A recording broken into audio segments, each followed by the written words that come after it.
Assalamualaikum warahmatullahi wabarakatuh. Perkenalkan, kami dari kelompok 2 dan kami akan memperkenalkan diri kami masing-masing.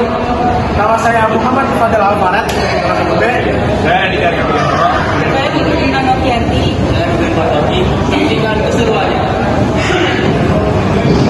Assalamualaikum warahmatullahi wabarakatuh. Saya dari kelompok 2. Saya sendiri Fitri Novianti dengan Bapak. Saya Adi dari Sentral Komputer Cikarang. Di sini kita pengen tanya-tanya nih tentang seputar komputer. Siap, boleh. Laptop. Boleh. Jadi apa nama dan toko komputer ini, Pak? Kalau untuk Nama dan alamatnya. untuk nama sama alamat kita Sentral Komputer Cikarang, bertempatan di Jalan Kasuari nomor Kasuari Blok A nomor 15 atau 16. Jadi toko kita lokasi area JBK ataupun apa ini daerah kawasan industri. Untuk pertanyaan pertama, produk komputer atau laptop terbaru apa yang saat ini dijual di toko ini? Kalau untuk tipe terbaru, kebetulan Intel punya yang versi Ultra ya. Jadi Ultra itu generasi terbaru dari si Intel. Nah, Ultra dia include sama Intel Arc. Intel Arc itu setara sama Nvidia grafis RTX 3050, dan untuk unit ini biasa dipakai untuk grafis. Nah, untuk AMD juga nggak kalah, dia keluarin yang series 8000 dimana dia include juga sama EA. Jadi kedua prosesor ini memang berkaitan, tapi bukan yang satu produksi. Selanjutnya, apa spesifikasi utama dari produk terbaru tersebut? Kalau untuk spesifikasi kita ini ya nggak bisa langsung judge ya, tapi kita nyesuaiin sama kebutuhan konsumer. Itu dipakai untuk apa? Grafis kah atau standar pakai kah? Kalau untuk grafis ya minimal kalau dari AMD minimal pakai itu Ryzen 5, dan pun dia yang RAM 16. Untuk Windows Office wajib ori sih kayak gitu. Nah, untuk yang Intel paling enggak dia pakai yang Ultra 5. Ultra 5 ini yang saya bilang tadi dia include sama RTX ya, Nvidia kayak gitu. Jadi ke depan buat grafis ataupun desain ataupun bikin render itu smooth ataupun soft. Selanjutnya, produk komputer atau laptop apa yang paling laris di toko ini? Kalau untuk paling laris, beberapa konsumer itu kepengennya dia yang awet dan yang murah. Tapi dari segi ini kita balik lagi sesuai sama budget sama kebutuhan ya. Jadi untuk cara pakai semua brand tuh harusnya untuk kualitas sama, tinggal tergantung cara pakai aja sih. Contoh, cas kondisi unit masih off ataupun belum dinyalain, itu mempengaruhi ke depan baterai gelembung.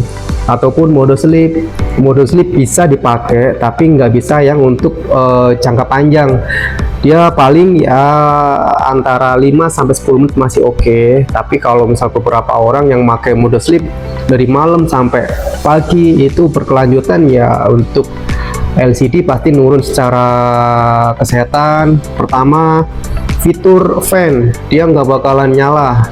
Nah, fitur fan nggak nyala ini ngakibatin semua komponen yang di dalam itu terjadi overheat, dan ngakibatin pertama dia blue screen, kedua layar dia garis ataupun di sudut kiri kanan dia ada bercak merah seperti itu. Jadi untuk yang paling worth it sih sebenarnya bukan dari brand mana yang paling laris ya, tapi cara kita edukasi ke user kayak gitu.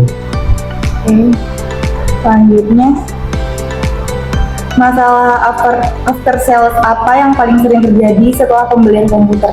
Kalau untuk after sales kita mengedukasi secara maksimal karena unit yang original itu bergaransi resmi di 2 tahun.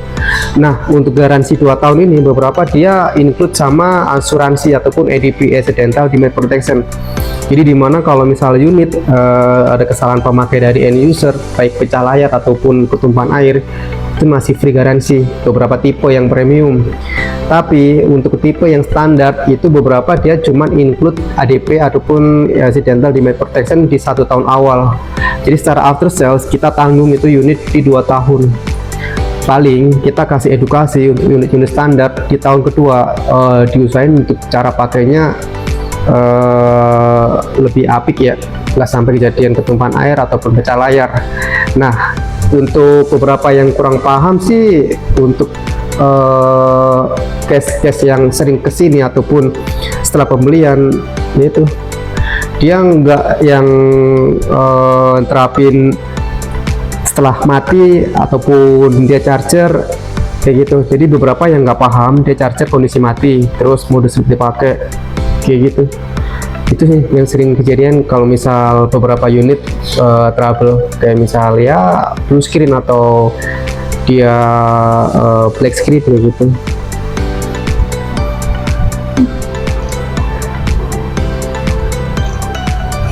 Bagaimana cara toko menangani keluhan atau layanan servis dari konsumen? Kalau untuk toko sendiri, kebetulan kita udah jadi ASP ataupun service partner Asus, terus XP, MSI, Zirek. Nah, dari situ kita ada pembekalan. Sebelum kita buka ASP, kita dibekalin sama brand untuk pelatihan secara teknis ya, baik hardware ataupun software. Jadi toko ini benar-benar siap melayani keluhan konsumen, baik secara hardware problem ataupun software problem, kita udah siap. Terima kasih ya Pak atas informasinya.